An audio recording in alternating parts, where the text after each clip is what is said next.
welcome everybody to this session of the bank seminar. It's a pleasure today to welcome Anna Skorobogatova from ETH Spirit. She will talk about non-uniqueness of locally minimizing clusters. Please. Thank you very much, Esther, for the introduction and for the invitation to give a talk. It's it's a great pleasure.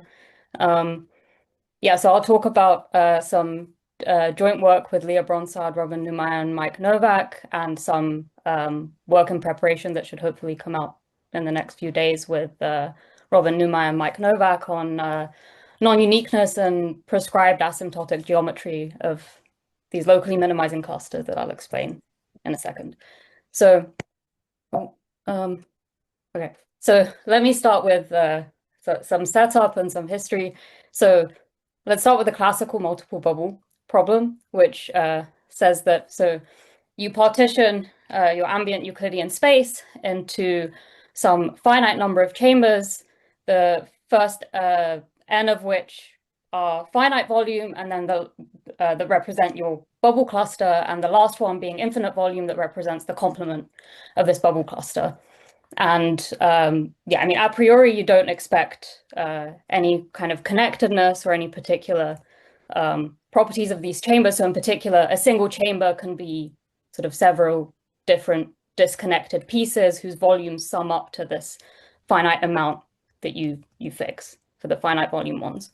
And then you want to study the local minimizers of interfacial perimeter, which, here you have this factor of a half because you're counting things with multiplicity 2, and you're summing up the surface measure of the reduced boundaries, which, it's a suitable measure theoretic notion of boundary, but if you're not comfortable with that, just think of it as the topological boundary, if you like, of these chambers, and subject to the volumes of all the finite volume ones fixed. And so here by local minimizers, I mean they're relative to competitors that differ outside of, can only differ inside of a compact set from your minimizer. And so the underlying Euler-Lagrange equation here is constant mean curvature for the interfaces bounding these chambers, because you have the volume constraints here. And so in this classical case, there's a long-standing conjecture due to Sullivan from the 90s that conjectures that if there are not too many of these finite volume chambers, not too many being that you can't have more than the dimension plus 1 of the finite volume ones, then there's a standard, it's conjectured that there's a standard unique configuration known as the standard N bubble, which I won't define precisely, but you can make sense of it in general through defining it on the N sphere in terms of, like, you take a bunch of equidistributed points and you take this kind of Voronoi partition that partitions a sphere into cells where the interfaces are equidistant from the points, and then you can stereographically project onto the Euclidean space. But I think probably many people have seen these kind of prototypical pictures of, like, here on the right-hand side, you have the double bubble and the triple bubble in R3. So you expect essentially, at least at sort of in low dimensions where you don't have sort of much lower other singularities on the interfaces, you expect that the interfaces always meet at these sort of equal angles of 120 degrees, like you can see here on the double bubble, and then also on the triple bubble. Okay, so somehow there's this conjecture that says that you expect this unique minimizing configuration in this classical case. And I should say that the most basic case of even this classical multiple bubble problem is the isoperimetric problem, where you just have a single finite volume chamber being your bubble, and a single infinite volume chamber. And in that case, it's well known that there's a unique minimizer that's the ball. And so in this classical case, there have been there's been a lot of progress in recent decades. So there's already been some well-known results in low dimensions and for not too many chambers. So for the double bubble in the plane, there was Foisy, Alfaro, Brock, Hodges, and Zimbra. And then in 3 dimensions. So that, yeah, all for the double bubble, there was Hutchins, Morgan, Rattari, and Ross. And then 4 dimensions, Reichardt, Heilmann, Lai, and Spielmann. And then finally, in all dimensions, for the double bubble, it was resolved by Reichardt in 2008. Then for the triple bubble in the plane, it's already been known for a while by Wickramulla from 2004 that this conjecture holds true.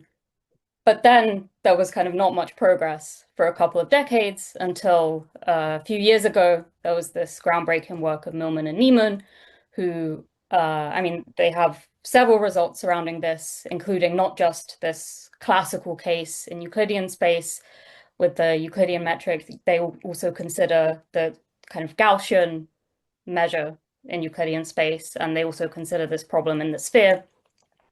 But in particular, they show that the conjecture holds true when the number of finite volume chambers is at most the minimum of 4 in the dimension. So it covers the triple bubble in R3, the quadruple bubble in R4.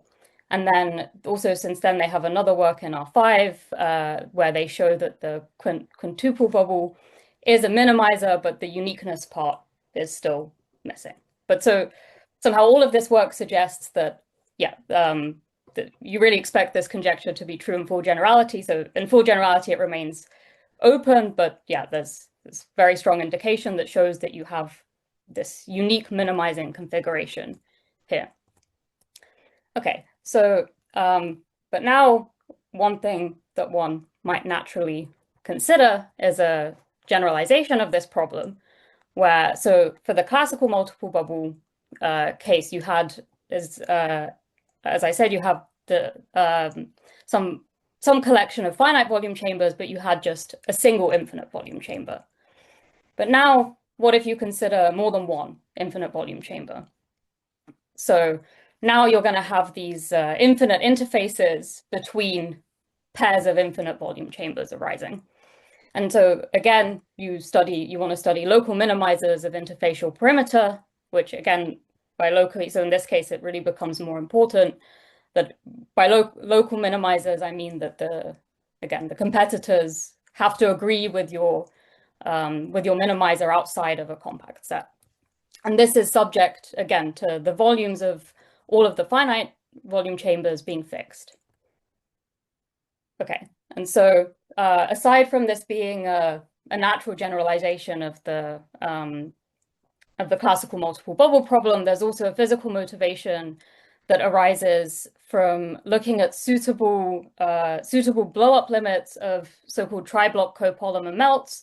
So these are structures formed by polymer chains where you have kind of three different chains where 2 of them take up much more space than the third. So the third is occupying a kind of infinitesimal amount of volume relative to the first 2. And you see these kind of patterns like in this picture in the top right, where if you kind of start performing a suitable blow-up procedure around one of these kind of lens-looking shapes, these blue ones, then you'll essentially see kind of locally that the red and the yellow parts start essentially occupying an infinite amount of space, and then you sort of see this kind of finite volume chamber that should be coming from the blue polymer chain. But yeah, sort of mathematically, that you compose this as a energy minimization problem, where a little bit like the liquid drop model, which is equivalent to, it turns out, the structures formed by diblock copolymer melts. So somehow the two-phase version of this. You also have some kind of energy that's you have this interplay between an attractive local term and a repulsive non-local term in your energy. But yeah, this is just to say that, yeah, there's also somehow this other motivation aside from it just being a natural generalization of the multiple bubble problem.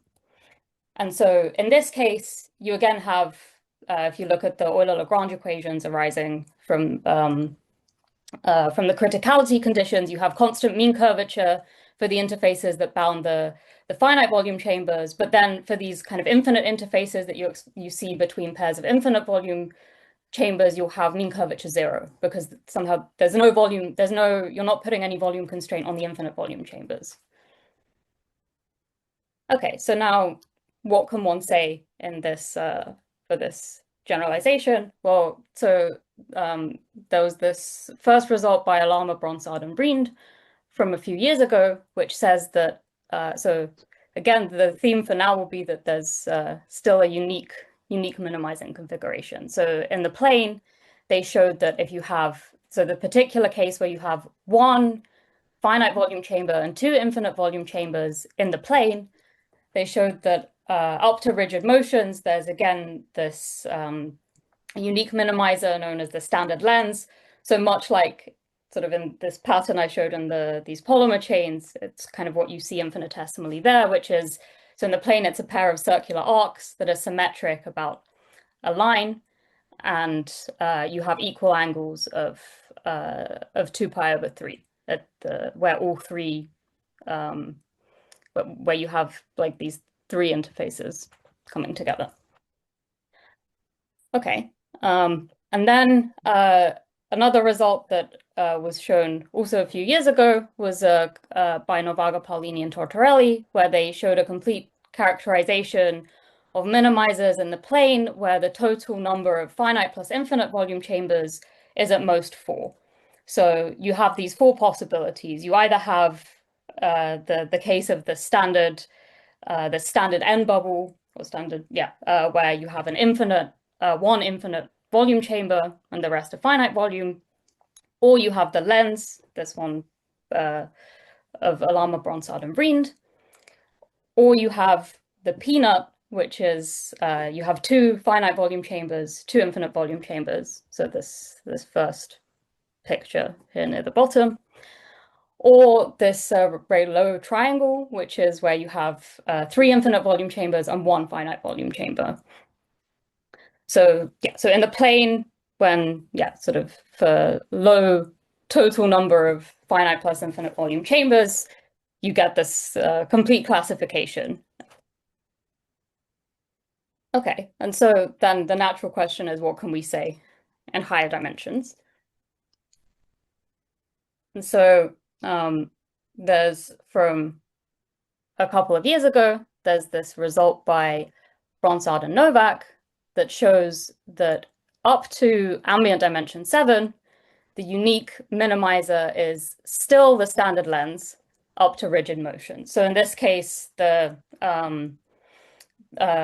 instead of circular arcs, you have spherical caps that are still symmetric about a hyperplane. And yeah, again, you can allow for rotations, translations, but yeah, that's kind of up to that. This is the unique one. And then, right, of course, then one asks, well, yeah, why stop at 7? What happens starting from ambient dimension 8 upwards? And so in this case, what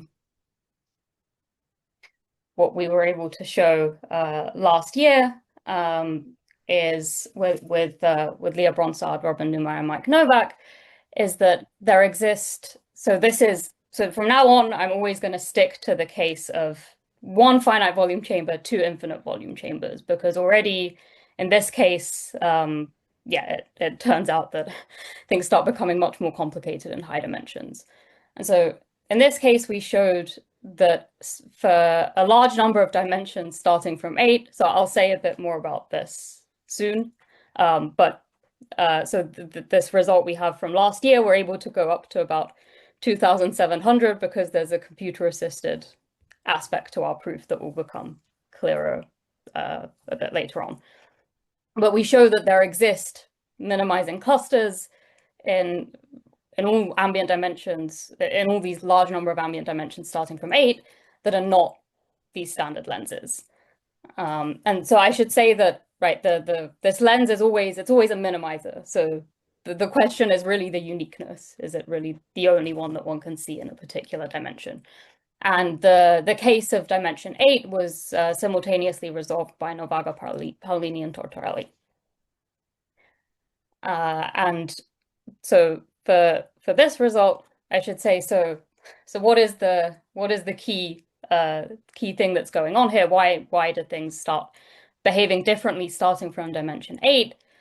Well, the key feature of the lens is that, so this is where things start really behaving very differently to the classical multiple bubble problem.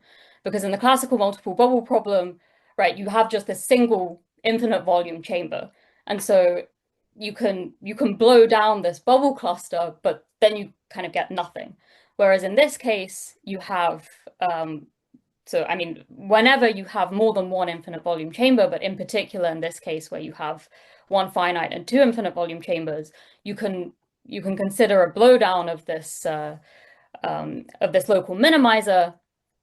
And the characterizing feature of the lens is that when you consider this blowdown, you get a plane. Whereas the characterizing feature of the minimizers that we produce is that they blow down to singular area minimizing hypercones. So meaning the interface blows down to a singular area minimizing hypercone. Because everything from the finite volume chamber in this blowdown limit just disappears. And so this is precisely why things start behaving differently starting from ambient dimension 8, is because there's this very well-known result by Simons from 68 that says that the only area minimizing hypercones in Rn up to n equals 7 are planes. And indeed, another aspect of the result of Bronsard and Novak is that so if you consider minimizers among those clusters with one finite volume chamber and two infinite volume chambers that have planar volume growth, so that they're asymptotically planar at infinity, then they're able to get uniqueness of the lens being the unique one among those. So somehow the ones we produce are necessarily, this is consistent with the ones we produce not being asymptotically planar.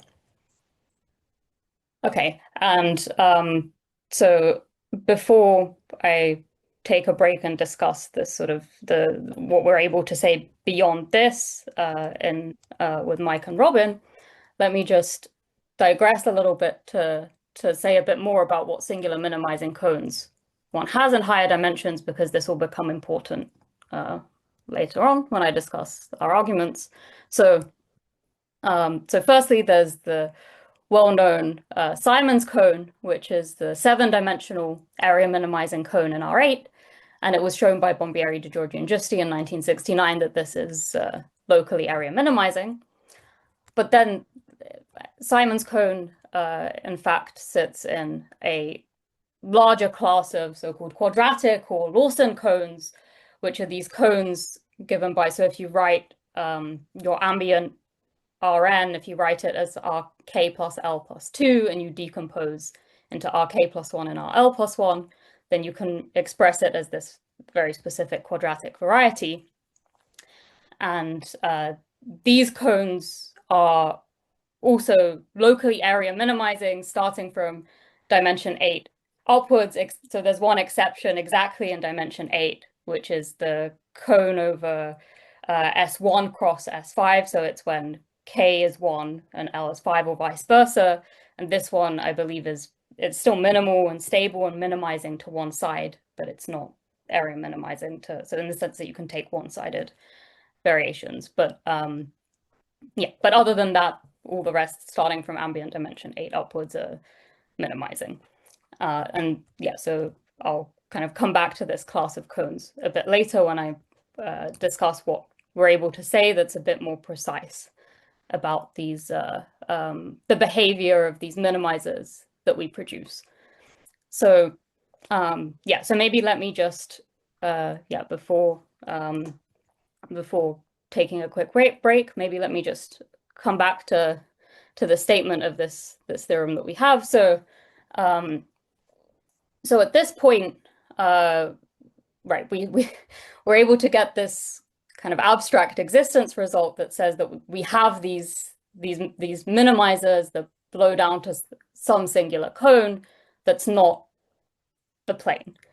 But at this point, and this will become more evident from our arguments when I discuss them shortly, but we can basically say nothing about what they look like.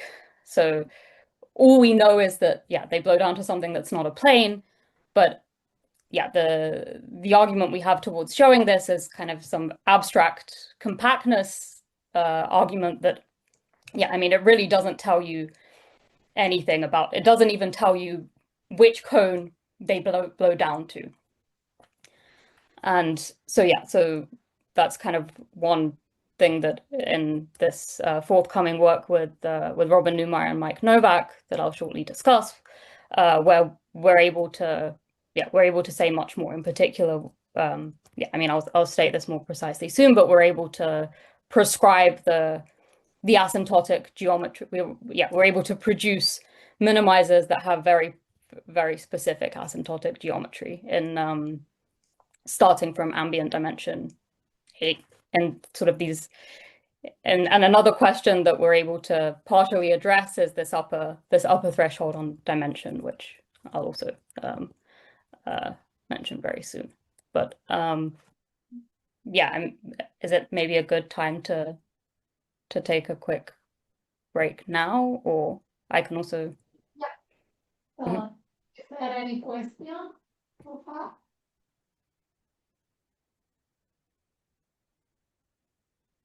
Hello, Anna. I would like to know if there is something, some theory about anisotropy perimeters. Yeah, it's a very good question. We haven't considered this so far, but yeah, I mean, I think it's a very natural to ask, and I would hope so. Yeah, I guess especially in what I'm about to discuss about the prescribed geometry, so we can we use these Hart-Simon foliations for for cones with isolated singularities, and yeah, I mean, things like this exist also in the anisotropic setting by people like Connor Mooney with his collaborators. So yeah, I mean, I think somehow I expect that a lot of the techniques and the arguments we use should be extendable in the anisotropic setting to produce maybe also, yeah, but when it comes to both on the rigid side and on the kind of flexible side of producing things that are not that are not just something that's kind of would be planar at infinity. We haven't, in short, we haven't considered this, but yeah, it's an interesting direction that we might look into soon. Thank you. Anything else? No, it doesn't seem so. So please go ahead.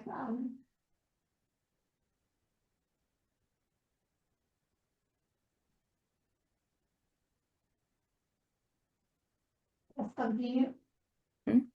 Sorry? That you can continue, that there are no more questions. Okay. Yeah, okay. Okay, sounds good.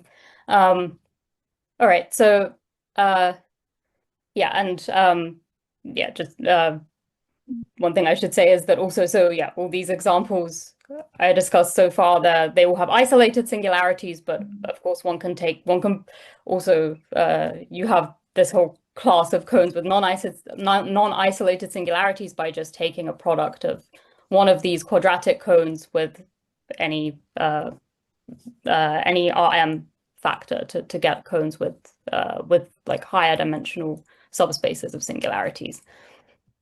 Okay, so coming back to this sort of rigidity versus flexibility and insufficiently high dimensions. So the first question is, the result I stated so far, we went up to dimension around 2,700 with these with some computer assistance, and so a natural question is, yeah, do singular minimizers still exist beyond that dimension? Is it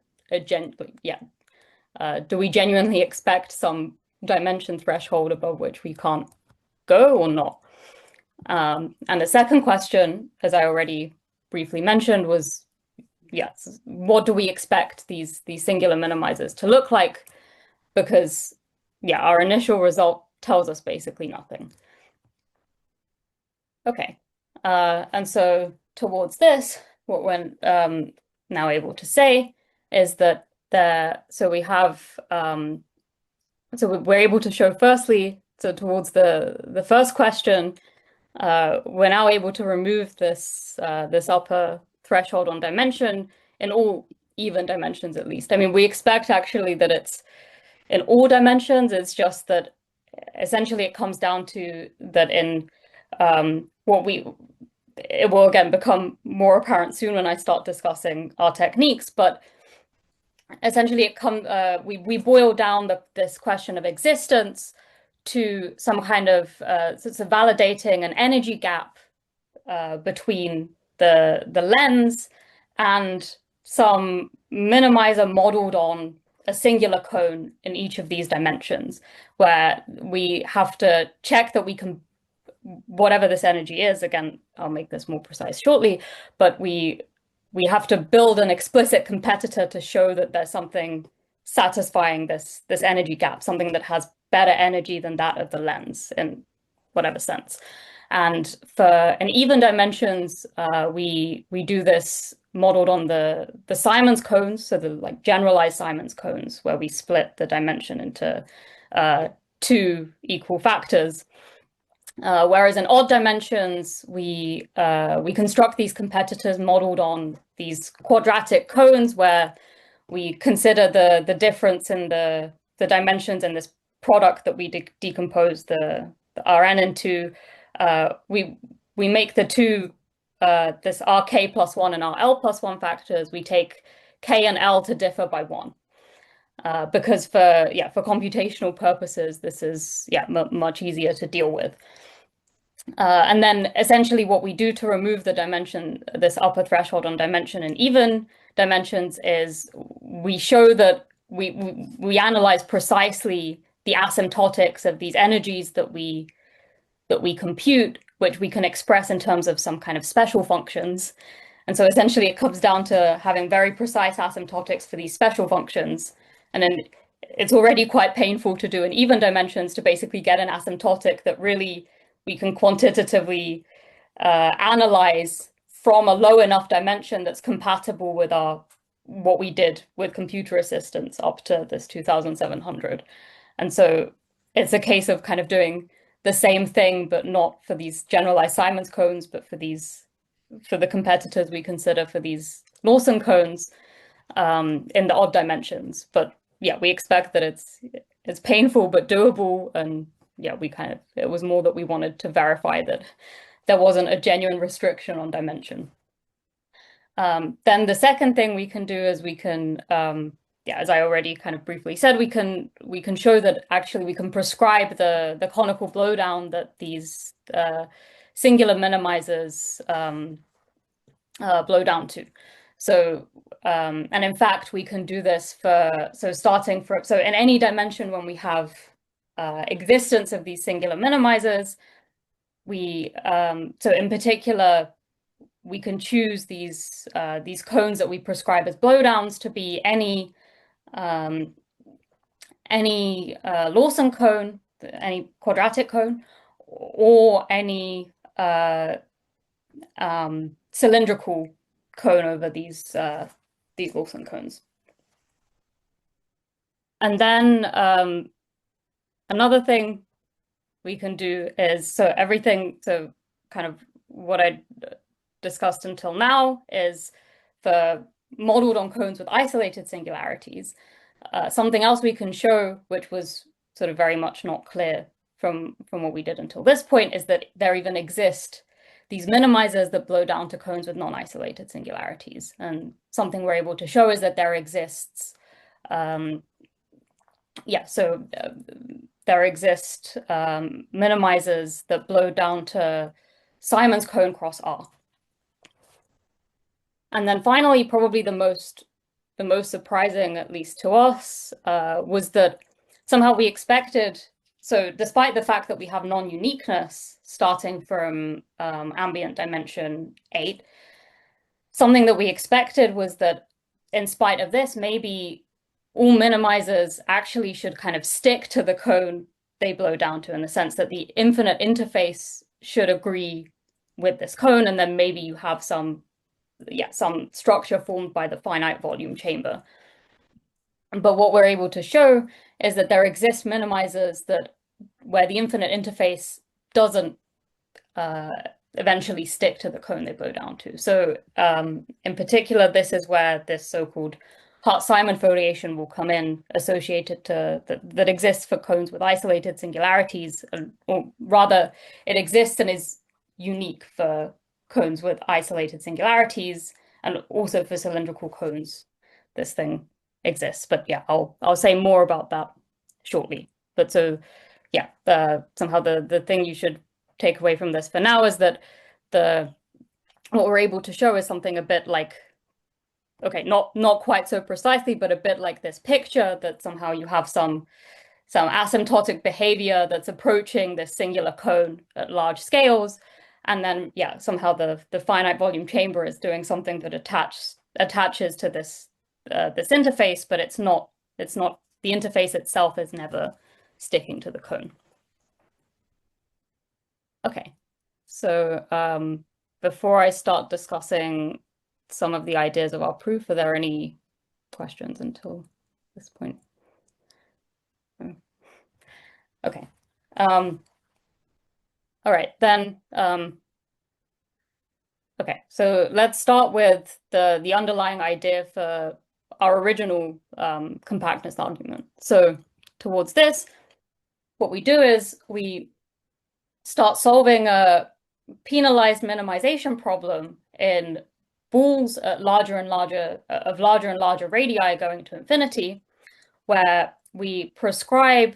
So at this point, we take an arbitrary area minimizing hypercone, which you know that it, so one can check that it, since it's a codimension one cone, minimizing cone, it decomposes your ambient Euclidean space into two connected components. So somehow it makes sense to prescribe this as some kind of boundary data for your local minimizer at very large scales. So the minimization problem we want to solve in these, let's say, balls of radius 2 RK with RK going to infinity is that we ask that the infinite interface agrees with this fixed cone in the annulus between scale 2 RK and RK. And then we solve for a local minimizer of perimeter plus some penalization term that we basically introduce so that you don't have sticking of the finite volume chamber to the boundary at scale RK, because if we had that, then somehow you could only take one-sided variations there, which would not be great. So somehow we set up this penalization term. So on one hand, it's going to disappear asymptotically as we take k to infinity. So in the end, we're producing local minimizers of just perimeter. But on the other hand, it's it's penalizing in a way that prevents the finite volume chamber attaching to where we prescribe the fixed boundary data. And so yeah, we can solve this just by the direct method, but then yeah, the question is how we extract a reasonable minimizer that has the properties we want from this.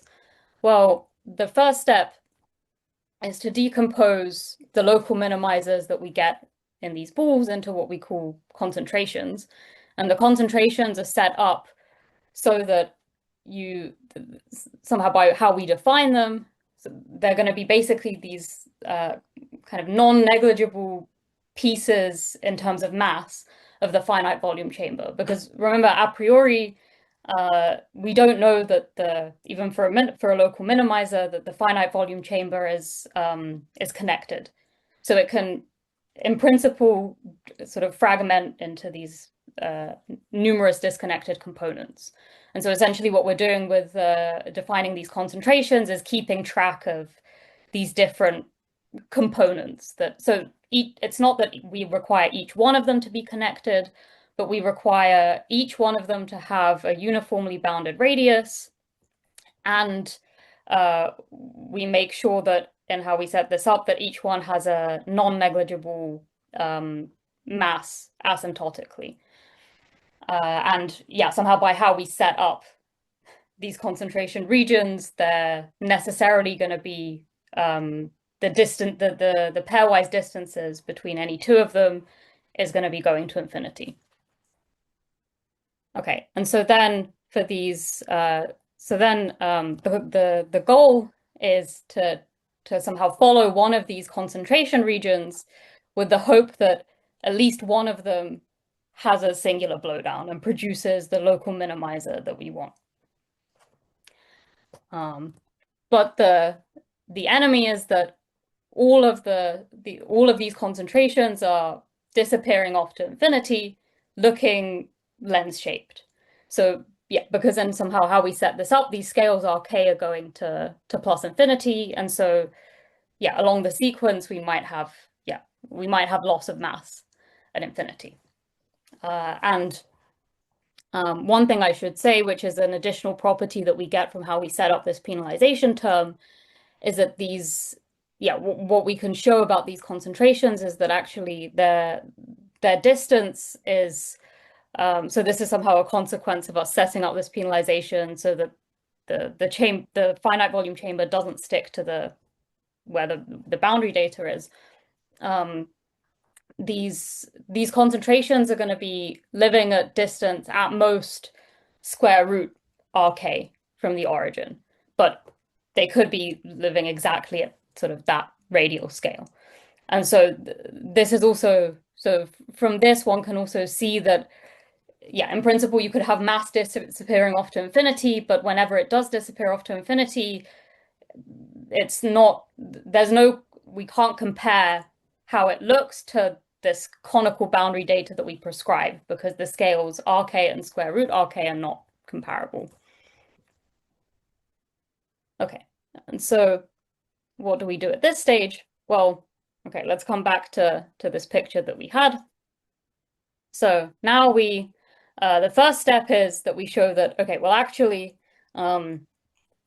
if we really had, so the goal is to rule out this one enemy situation that all of the mass is drifting off to infinity, looking like a lens. So the first step is to actually show, well, if that happens, then it's cheaper for it not to fragment into more than one piece. It's cheaper to just have a single lens going off to infinity. And this is just a concavity argument. Then once we have that, we've reduced this to the phenomenon that we have just a single lens going off to infinity. What we reduce things down to is this, and this is where this thing I mentioned before of this energy gap comes in, and it's on the next slide where I make this more precise. But now this is where it comes down to us constructing an explicit competitor. So until this point, we didn't use anything about this cone that we prescribed. It was just a minimizing cone. And now we want to consider specific types of cones for which we can verify that we can basically glue in a cheaper competitor than the cost of this lens, to say that actually it can't happen that we have a single lens going off to infinity, which, coming back to our original compactness argument, this is precisely what we wanted, because then we precisely rule out this one enemy situation. So we can say that there must have been one of these concentrations that really did blow down to something singular. But yeah, as you can see from this whole argument, in the end, assuming we can really produce this competitor in all of these cases that I mentioned, at this stage it tells us nothing about what this one singular minimizer we end up producing looks like. It's just that we've ruled out this one enemy situation. But yeah, as I said, because all of the mass of this finite volume chamber is living at this incomparable scale in principle to the scale at which we prescribe the boundary data, we have many things that can go wrong, from non-uniqueness of blowdowns if the cone doesn't have an isolated singularity, to just, yeah, simply not being able to in any way relate at this point, the behavior of the cone at this much larger scale to this square root smaller scale. Okay, but so what is this energy gap criterion? Well, simply asks that basically the cost of removing a piece of the cone that you prescribe and gluing in some candidate that has volume 1 is cheaper than a volume 1 lens. So the picture being this. So it's cheaper to remove some piece of the interface and glue in something that would beat doing the same thing with the lens that would happen kind of asymptotically at infinity, where the cone would be regular. And so then this is precisely what we're able to verify, that this criterion holds for a number of cones. So we verify this for all the, as I said, all the generalized Simons cones starting from dimension 8. We also verify this for these Lawson cones that differ by one dimension in this decomposition of the Euclidean space into these two Euclidean factors. So for the odd dimensions, up to this threshold that, again, I said also in the odd case we should be able to remove. And then we verify this for Simon's cone cross R. So this gives us a first example of something for which this holds, that it doesn't have an isolated singularity. Okay, and so now let's talk a little bit about how we upgrade this initial compactness argument to say something a bit more. So towards the prescribed asymptotic geometry, so as I kind of already briefly mentioned, the key underlying idea now will be to use this Hart-Simon foliation. So it was shown by Hart and Simon in 1984 that for any minimizing hypercone with an isolated singularity, there exists a unique foliation by smooth area minimizing surfaces either side of this cone. So as I already said, this cone, you can show it decomposes the ambient Euclidean space into two connected components. And in each one, you can show that there exists a unique smooth minimizer that's asymptotic to the cone with a very precise asymptotic decay. And this thing lies to one side of your cone. And it's a unique one when you fix, let's say its distance to be, its radial distance from the origin to be 1. And then the other leaves of this foliation are going to be formed by simply rescaling, by radial rescalings of this initial unique guy that you find. And then you can do this either side of your cone. So yeah, so Hart and Simon show that such a unique foliation exists for these minimizing cones with isolated singularities. And so then for the question of prescribed blowdowns, what we can show is that, so essentially the idea is that what we want to rule out is that we keep finding fragments of, so coming back to our original compactness procedure, where we're finding these local minimizers in these larger and larger balls.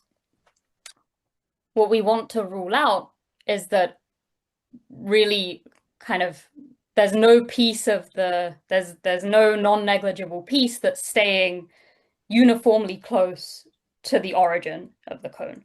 Because if we can find basically one of these concentrations that we produce, if we can find at least one of them that's really staying uniformly in K in this sequence close to the origin, then it's going to be trapped by one of the leaves of the foliation, and then we can show the decay rate towards this cone that we're fixing, rather than something else.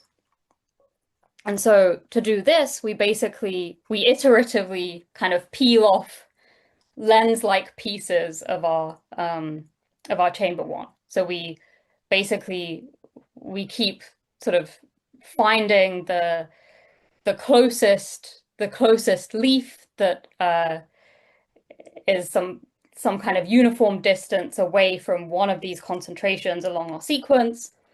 And then this basically forces, since that concentration is kind of trapped by leaves, it's going to be forced to look like a lens. And then we keep peeling away these lens-like pieces of our minimizers, and we show that this cannot go on indefinitely. That it's at some point there has to be some definite amount of the mass of this chamber one that's really staying near the origin in a really uniformly along this sequence. And this part we can really do for any minimizing cone with either an isolated singularity or a cylindrical cone, meaning that it's of the form of a cone with an isolated singularity cross Rm, as long as it satisfies this energy gap criterion that guarantees existence of a minimizer blowing down to it.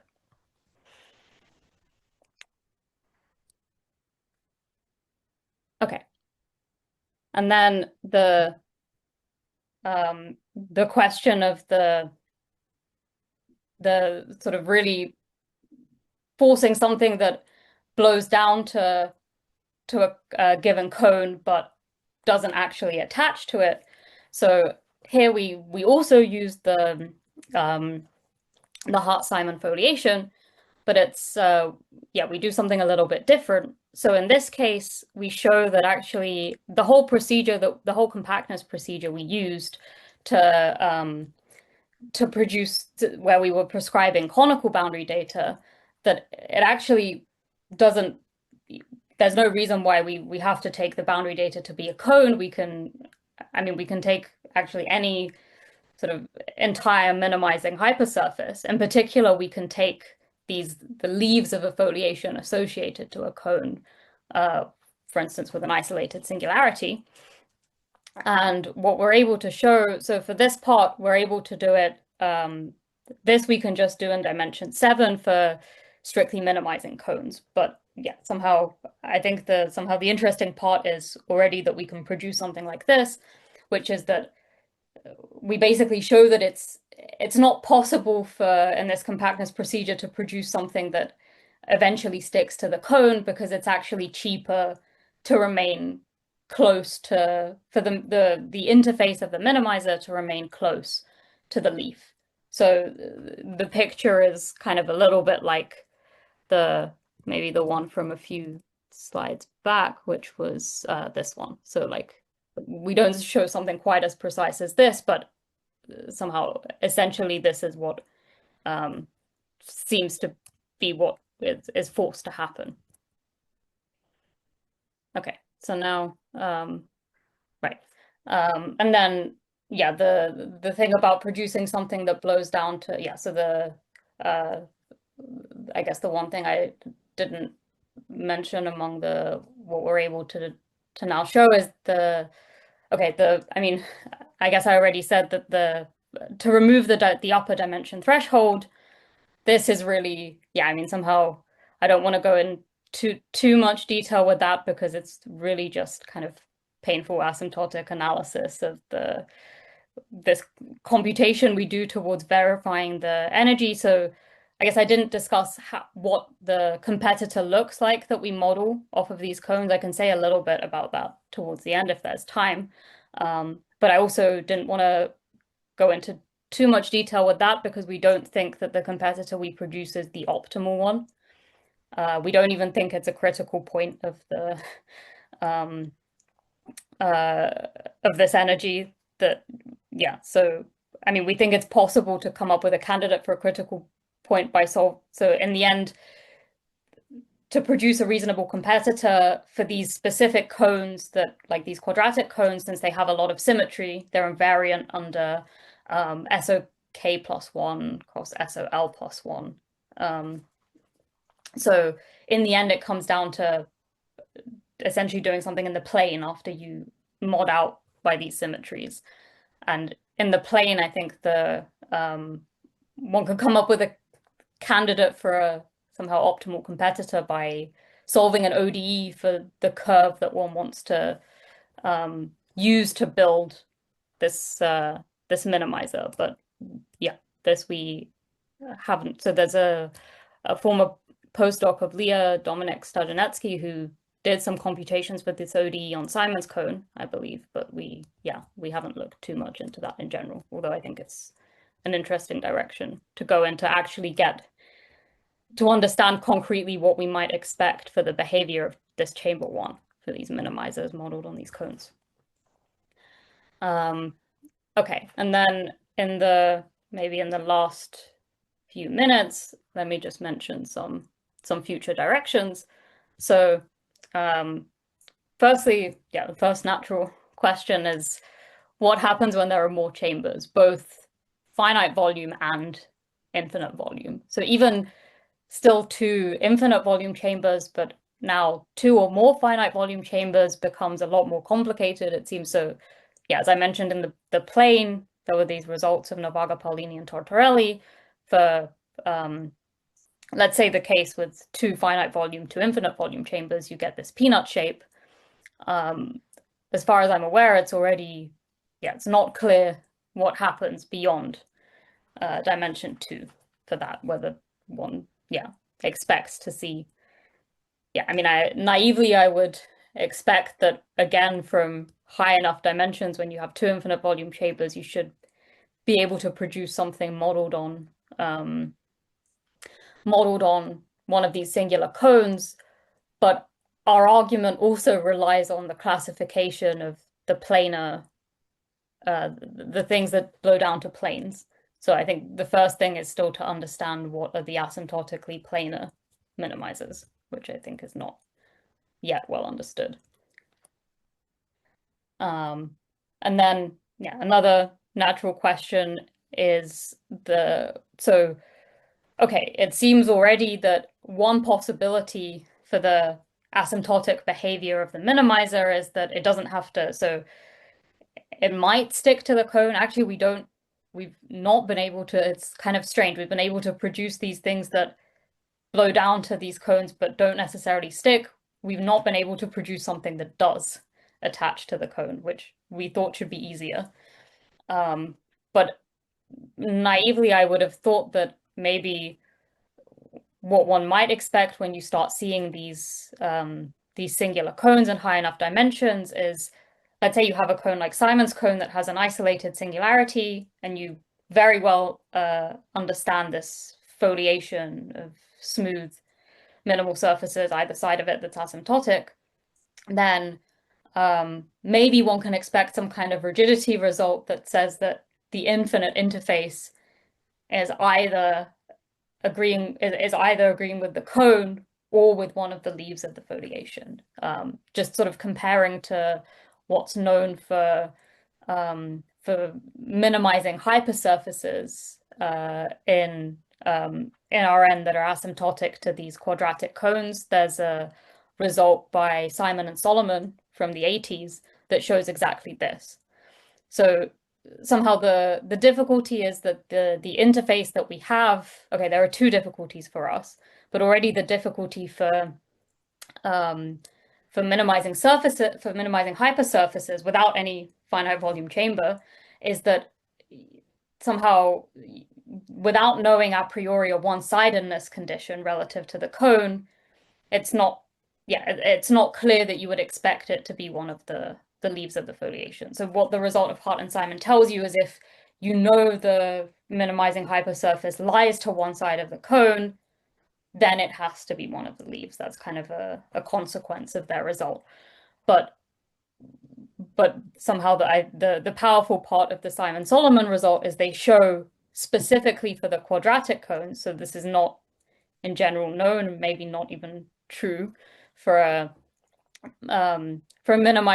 general minimizing cone with an isolated singularity. But for the quadratic ones, you can remove this one-sidedness condition. So you just need to know a priori that the minimizing surface is asymptotic to the cone. and then they can get the same rigidity, that it's either the cone itself or it's one of these leaves. And so I think that a natural question here is, do we still expect this despite the fact that we have this finite volume chamber getting in the way? And I think that if we didn't have the locally minimizing condition, it might not even be true, just because somehow like the fact that you really just have an entire minimizing hypersurface seems to give you a lot more rigidity than if you like ask for it to be like an exterior minimizing hypersurface outside of some ball or something, because then in principle this should allow, like, the fact that it's exterior outside of even some very tiny ball could in principle allow you to perturb it a little bit and produce something close to it, and maybe not exactly in the spirit of Caffarelli Hart-Simon, but something to this effect, where you might be able to have some small perturbation that's not exactly the leaf or the cone. And then another direction that we're interested in understanding is what happens for more general critical points, so not necessarily minimizers that are, so I guess relating to what I just said.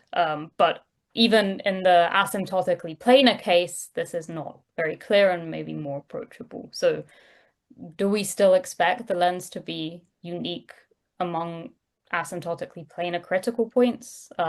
Maybe we have to add, maybe with stability, one can hope, but with or without stability, I think it's a sort of interesting question to understand what one can say in the rigidity versus flexibility direction if you drop the minimizing assumption. And I guess that's more or less all I had to say. So thank you.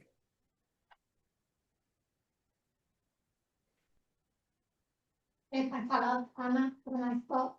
So time for questions.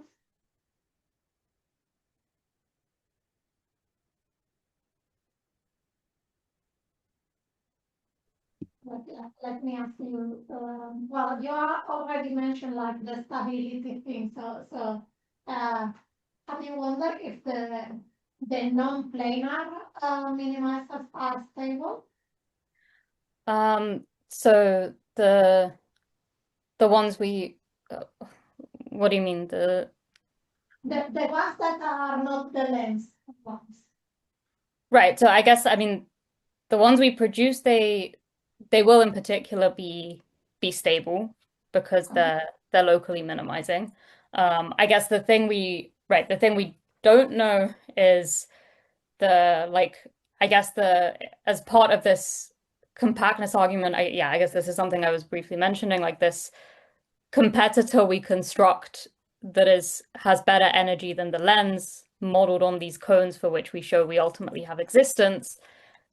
This competitor we don't think is even a critical point, and I think in that direction it would be interesting to understand if we can come up with an explicit candidate modeled on these cones that, like something explicit where we understand also the geometry of the finite volume chamber that's stable or even just a critical point, because the thing we produce, so this is maybe what I wanted to briefly show. So this is the competitor we produce, for instance, modeled on Simon's cones. And it's essentially the adaptation of this to the Lawson cones that are not Simon's cone is you just have to change the angle from pi/4 in the plane based on what the cone looks like when you mod out by these symmetries. But so the competitor we build is formed from circular arcs in each quadrant, but we're pretty sure this is not even a critical point of the energy. So like if we really look at this thing attached to Simon's cone, and so trying to understand what would be a good candidate, I think is that we don't know, and I think it's a very interesting question. So I think it should come down to setting up a boundary value problem for where you have basically angle you want angle 2 pi over 3 attaching to the cone and a 90-degree angle at the axes, and then one can having to be a critical point, this should give you for the area functional in the metric that you get, and once you write things in these coordinates, this should give you some ODE that you should be able to solve. And somehow I think this is something we wanted to understand better, but we haven't yet. So that would give you a critical point, but you wouldn't necessarily know that it's local minimizer. Exactly. Yeah, but then at least we would have a candidate for something, which right now, we haven't spent enough time, I guess, understanding it. But I think at least having a critical point is reasonable, then to see if we expect it to be a minimizer or something else. So at the very end, you asked for other critical points with planar, asymptotic planar, that might not be local minimizers. If I just take a plane and put two equal sized lenses in it, is that a critical point in your sense?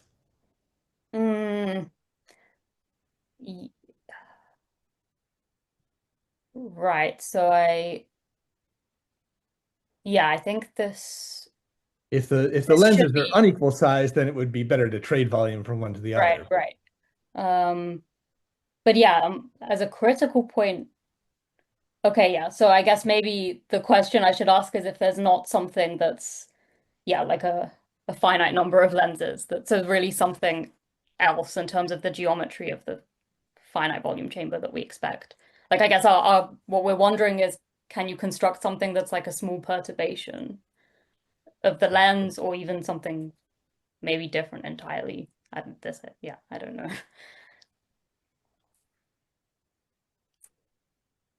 But yeah, you can. No. But yeah, having two equal volume lenses is this would still be a critical point.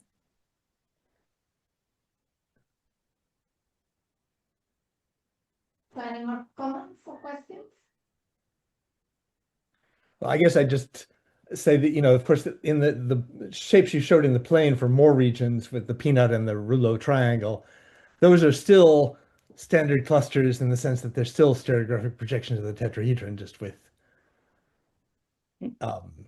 something going to infinity. So I'd certainly be willing to extend my conjecture from 30 years ago to say that these standard clusters could be minimizers, even in the case where one or more interfaces go out to infinity.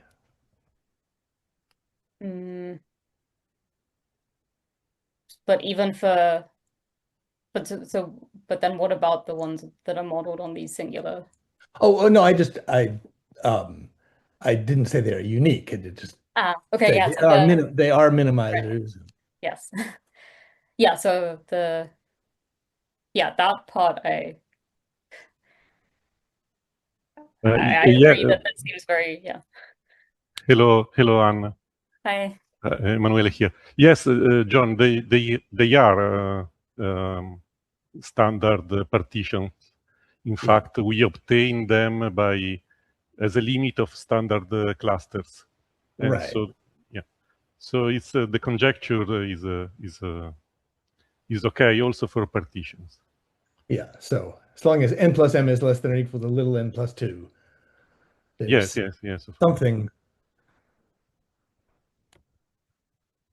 Something standard to compare to other things to.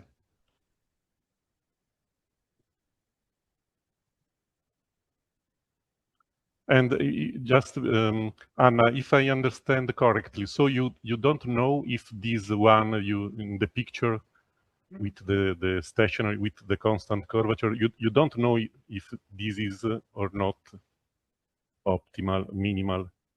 Is it correct? So yeah, we but I don't think it's even a critical point. Okay, because you put circular arcs, but if you place the correct solution to the ODE, in fact, you get a partition And you are telling us that you found partitions which are not sticking to the cone, but Yes. maybe this one is also a solution, is also a minimal partition. This one which is Yeah, I guess actually we thought it should be the easier thing to do would have been to essentially show that there exists one that is a minimizer that sticks. So that I somehow am still inclined to believe that if we, yeah, okay, I guess it's really not clear, but yeah, if one solves the ODE and gets a candidate for what you have somehow around the singularity of the cone, then I would have naively thought that maybe one could show this extended by the cone is also a minimizer, as well as whatever these things are modeled on the leaves or whatever it is that somehow these ones that don't attach. But yeah, this we don't know so right now. Okay, thank you. Okay, so